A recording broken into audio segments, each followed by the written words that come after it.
Assalamualaikum warahmatullahi wabarakatuh. Waalaikumsalam warahmatullahi wabarakatuh. warahmatullahi wabarakatuh. Nahmaduhu wa nasta'inuhu wa nastaghfiruhu wa na'udzu billahi min shururi anfusina wa min sayyiati a'malina. May yahdihillahu fala mudilla lahu wa man yudlil fala hadiya lahu. Asyhadu an la ilaha illallah wahdahu la syarika lah wa asyhadu anna Muhammadan abduhu wa rasuluh. Allahumma salli wa sallim ala Muhammad wa ala alihi washabihi ajma'in. Amma ba'du. Kepada bapak-bapak pembina daripada yayasan, bapak penasihat perguruan, bapak para badal setanah air, bapak-bapak pengurus yayasan, pengurus perguruan singkatnya, bapak-bapak, ibu-ibu, para hadirin dan jamaah perguruan Al-Haq Naksabandi yang mengikuti zikir jahar subuh online rahimakumullah. Terlebih dahulu kita memanjatkan rasa dan puji syukur kita kepada Allah Subhanahu wa taala atas limpahan rahmat, taufik, hidayah serta inayahnya kepada kita semua sehingga dapat melaksanakan rutinitas kita, kewajiban kita dan hadir di majelis zikir di perguruan Haq Naksabandi untuk melaksanakan ibadah yang sudah kita tetapkan, yang sudah ditetapkan oleh tim 13 itu melaksanakan zikir jahar subuh online. Semoga ibadah ini senantiasa mendapatkan limpahan rahmat dari doanya. Amin. Amin. Amin. Salawat dan salam kepada junjungan alam, junjungan Nabi besar kita Muhammad sallallahu alaihi wasallam. Allahumma shalli ala sayyidina Muhammad wa ala ali Muhammad. Atas bimbingannya, petunjuknya, syafaatnya. Kita harapkan moga-moga kita dapat mengikuti mentaatinya secara zahir dan batin. Amin. Amin ya rabbal alamin. Alhamdulillah, syukurillah wa nikmat Allah bahwa sebagaimana tersampaikan terlebih dahulu bahwa terhadap ilmu ini, ilmu yang kita imani, amalkan dan kita istiqomahkan. Nah, istiqomah inilah sesungguhnya yang paling berat ya. Ya, ketetapan dalam iman, tetap dalam berkomitmen ya, dalam beraplikasi. Inilah seringkali terbelokkan ya. Inilah yang seringkali terlupakan ya. Seringkali kita luput di situ.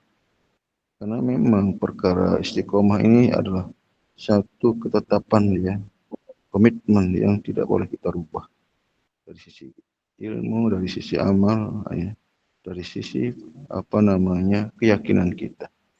Itu memang istiqomah ini sampai disebutkan dalam sebuah hadis bahwa istiqomah itu lebih utama daripada 1000 karamah. Al-istiqomah afdal minal karamah. Adawamuha wa in qala. Itu istiqomah itu adalah sesuatu yang sedikit ya, tapi dia tetap ya. Istiqomah itu adalah yang lebih baik daripada 1000 karamah. Bayangkan enggak? Itu luar biasa nih. Itu sangat tinggi lah, sangat ya istimewa sekali istiqomah.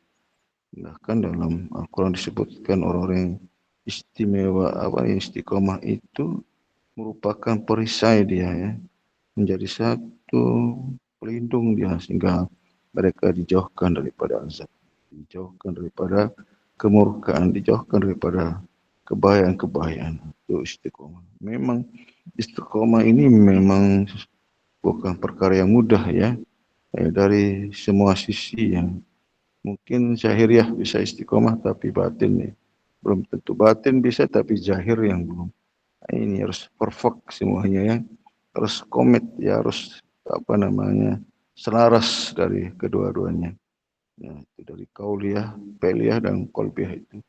Itulah istiqomah ini memang menjadi prioritas sekali ya, menjadi satu tinggi derajatnya. Insyaallah innalladzina qalu rabbuna Allah sumastaqamu alla takhafu wa la tahzanun absyiru bil jannati allati kuntum ta'dun. Orang-orang yang berkata ayat Tuhannya adalah Allah, kemudian beristiqamah, dan kemudian Allah telah mengatakan alla takhafu wa la tahzanun, jangan kau takut. Allah akan memberikan satu karunia, itu surga yang tinggi ya, surga yang yang paling mulia di sisi Allah. Itulah bentuk daripada istiqomah, ya. Allah takhufu la abshiru bil jannati lati kuntum ta'lamun. Bergembiralah dengan surga yang Allah telah janjikan. Itu orang berkata kemudian istiqomah di dalamnya. Tidak sekedar ucapan tapi ada aplikasinya. Terus menerus sampai detik hayat terakhir, ya. Tetap ya dalam iman, tetap dalam amal. Itu yang lebih. Ini yang selalu kita mohon, ya, berdoa, ya Allah tetapkan iman hingga sampai akhir hayat kita. Nah, itu. Jadi ini adalah merupakan satu upaya ikhtiar kita, ya, supaya mati dalam iman, mati dalam kata beramal. Itu iman dan amal yang selalu berketetapan, itulah yang disebut dengan istiqomah. Jangan kita setengah-setengah, ya. Jangan kita terbelokkan, jangan kita sepotong-sepotong ini. Kita terombang-ambing jadinya. Apalagi yang kita lihat situasi sekarang ini, kondisi sekarang ini, berbagai macam banyak fatwa, pendapat, ya, pandangan-pandangan, sama begitu. Sehingga bisa jadi berubah keimanan kita, berubah jadi keyakinan kita, berubah cara mengaplikasikan, ya, kekhawatiran, ketakutan, ya enggak, ya. Muncullah satu keraguan-keraguan. Nah, ini merupakan juga keistiqomahan kita jadi terbelah, ya. Artinya terlemahkan oleh perkara-perkara yang kita lakukan, oleh yang kita iman. Nah, inilah, ya, sebabnya kita menghimbau kepada jemaah untuk selalu ada di halaqah, berada di tempat, ya, majelis-majelis zikir, ya, majelis ilmu, ya. Dalam perguruan kita ini kita mengadakan beberapa tempat, ya, untuk melakukan zikir. Itulah menjadi satu perisai kita, ya, sebagai penolong kita menjaga dari hal-hal yang membelokkan keimanan kita, membelokkan dari amaliyah kita. Dan memang keberadaan daripada hati ini adalah kadang-kadang naik, kadang-kadang turun, ya. Maka dikatakan qalb. Qalb artinya berbolak-balik, ya, tidak tetap pendiriannya di situ sebenarnya. Hati ini sering sekali terguncangkan oleh suatu perkara, baik yang zahir, yang nyata maupun yang enggak. Sebegitu luar biasa. Maka kenapa istiqomah itu merupakan satu tingkat yang paling tinggi derajatnya. Artinya bahwa mereka, orang-orang istiqomah, mereka diberi surga, ya, oleh Allah SWT atas dasar ketetapan iman dan amal mereka yang tidak mereka berubah. Itu yang luar biasa. Inilah yang kita mohon, ya Allah, tetapkan iman sampai akhir hayat di dalam ilmu musyahadah atau ilmu petunjuk. Dan dengan ilmu inilah kita menjalankan ibadah-ibadah salatnya, dengan ilmu inilah kita menjalankan ibadah zikir, dengan inilah kita melakukan ibadah-ibadah syir, ibadah tafakur, dan semua ibadah, ya. Jadi ada pedoman yang dikenal dengan kitab Allah. Orang yang berpegang kepada kitab Allah, mereka tidak akan sesat, baik di dunia maupun di akhirat. Kitab Allah, la massu illa mutahharun. Itu yang tidak disentuh, ya, kecuali orang yang bisa menyentuhnya, itu orang-orang yang suci. Nulis tanpa menulis sesuatu tapi iso dibaca. Itu yang luar biasa, ya. Kitab yang hakiki, ya, kitab yang Allah letakkan di dalam hati, yang Allah yang kita jadikan sebagai pedoman kita, ya, dalam kehidupan kita ini, yang amat luar biasa, yang menerangi rohani kita, yang menerangi daripada alam barzah.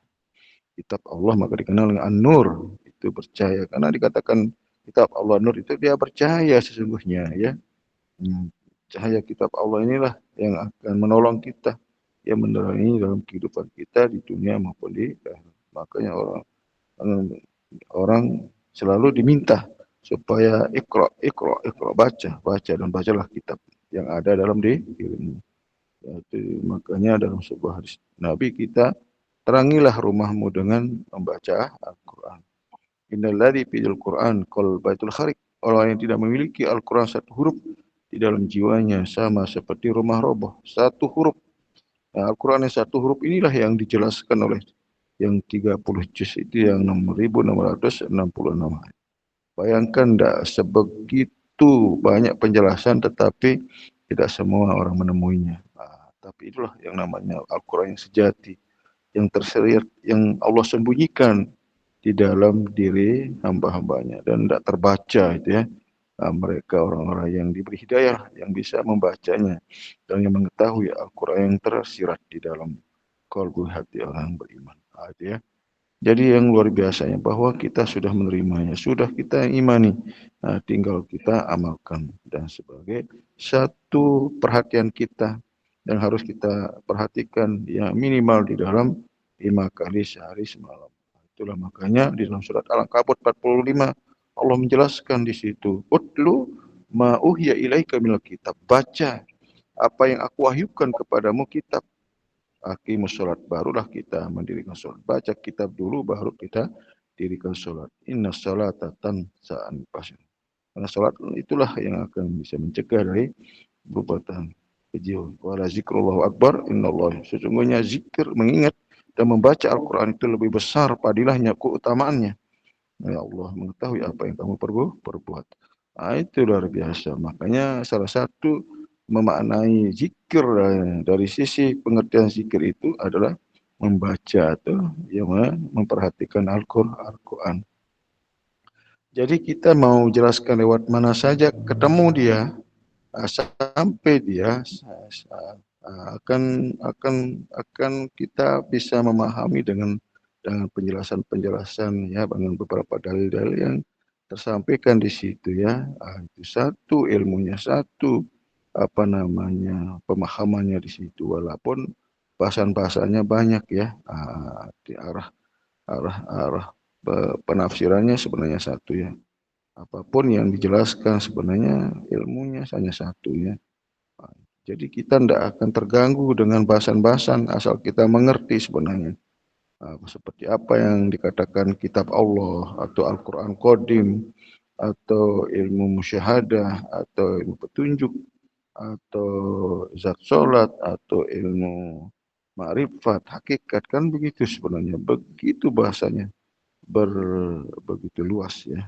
Namun ketika kita jelaskan ya kembali ke situ semua ya. Ya, walaupun bahasan-bahasan itu banyak, tapi kita bisa menyimpulkan ya daripada penjelasan yang banyak itu. Sehingga kita tidak terganggu dengan bahasan-bahasan yang banyak. Tahu maknanya, tahu maksudnya, itu enaknya ya setelah kita mengerti, memahami di dalam ilmu musyahadah ini. Itulah sebabnya tinggal kita imani, amalkan, istiqomah, selesai sebenarnya. Tidak ada pilihan lagi, tidak ada ini barang jadi nih. Ini barang yang sudah betul-betul ma'ruf ya. Tidak lagi perlu kita sanksikan, tidak perlu kita kotak-katik, tidak perlu kita lagi ada memaknainya lagi ya begitu. Begitu sudah tersimpulkan semuanya. Terserap Al-Quran yang 30 juz itu sudah terserap di situ. Itu ya sudah semuanya terserap di dalam ilmu musyahadah. Itu jadi kita tidak lagi mencari-cari ya sebenarnya. Kita tunduk wajud waqatar, tunduk dan dekatkan diri sini. Itulah yang sebenarnya yang harus kita patuhi, yang kita harus jaga. Sehingga keimanan ini tetap terpelihara sampai akhir hayat. Inilah yang akan menjadi sebuah kebahagiaan kita, menjadi satu yang membuat kita tenang ya, membuat kita damai, aman, sejahtera. Akan menemui apa yang kita sudah imani, yang kita amalkan. Kita akan menemui sebagaimana yang kita sudah kita dijelaskan. Kita memperoleh, tidak akan ada satu kesulitan, bahkan akan kebahagiaan di dalamnya. Sangat aman dan nyaman ya, tenang sekali. Tidak akan diberikan kemudaratan. Ya, tidak akan diberi ke satu kebahagiaan baik di dunia maupun lebih-lebih di akhirat. Itu jaminannya itu ya. Jadi apa yang sudah kita terima ini tinggal kita istiqomahkan sampai akhir hayat kita. Demikian penjelasan yang singkat, semoga bermanfaat untuk kita semua. Kurang lebihnya mohon maaf. Wabillahi taufiq. Wassalamualaikum warahmatullahi wabarakatuh.